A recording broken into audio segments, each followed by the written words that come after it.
गलियारों में, दिल्ली में, लखनऊ में चलती है कि महाराज का दिल्ली से इक्वेशन कभी-कभी फुल ठीक नहीं रहता, वहां पे कुछ ना कुछ अड़चन आती रहती है। हर आदमी की अपनी टिप्पणी है, वो देखेंगे सवाल और अपना सोचेंगे। मैं आपसे जानना चाहता हूं, उत्तर प्रदेश के मुख्यमंत्री के तौर पे ये जो अटकलों का बाजार गर्म रहता है कि महाराज का दिल्ली से कभी-कभी इक्वेशन में कुछ गड़बड़ रहती है, उस सवाल का जवाब आप कैसे देना चाहते हैं? भाई मैं तो एक योगी हूं, मेरा इक्वेशन किसी से खराब क्यों होगा?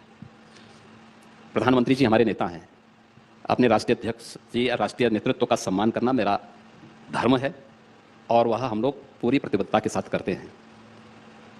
देखिए, जब मैंने संन्यास लिया था तब भी लोगों ने ऐसी बात कही थी, तब भी लोग कहते थे, ढेर सारी टिप्पणी करते थे, बहुत सारी बातें करते थे। अगर हम इन अफवाहों के उसमें पड़े तो फिर कुछ नहीं कर पाएंगे। महाकुंभ को लेकर के भी ऐसी अफवाह चलती थी, लोग अलग अलग प्रकार की बातें करते थे, लेकिन इन सब की परवाह के बगैर हम लोग अपनी राह चलते हैं और हमें जो जिम्मेदारी दी गई है उस जिम्मेदारी का ईमानदारी पूर्वक निर्वहन करते हैं। ये डबल इंजन की सरकार है। जिन मुद्दों और मूल्यों को लेकर के हम लोग आए हैं उसमें पूरी तारतम्यता है। आदरणीय प्रधानमंत्री जी का, हमारे राष्ट्रीय नेतृत्व का जो मार्गदर्शन उत्तर प्रदेश के लिए प्राप्त होता है, उत्तर प्रदेश उसको 100% जमीनी धरातल पर उतारने का कार्य करता है।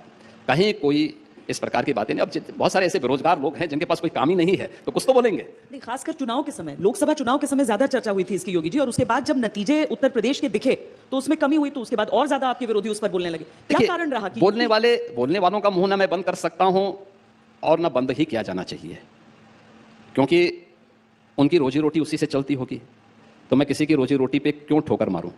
एक दूसरा है कि राजनीति में बहुत सारे चीजें ऐसी हो सकती हैं, टिकट देने के लिए एक व्यक्ति नहीं, एक पूरे सिस्टम के साथ गुजरना पड़ता है लोगों को। तो बहुत सारे ऐसे कंपल्सन्स हो सकते हैं कुछ मुद्दों पर, जहां पर लोगों को हो सकता है कि उन चीजों से करना होगा। सामान्यतः ऐसा कोई भी कारण नहीं है।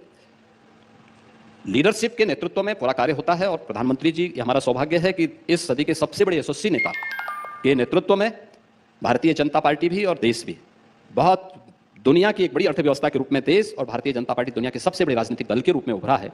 और मुझे लगता है हमारा सौभाग्य है कि उनके नेतृत्व में हम लोगों को कार्य करने का अवसर प्राप्त हो रहा है।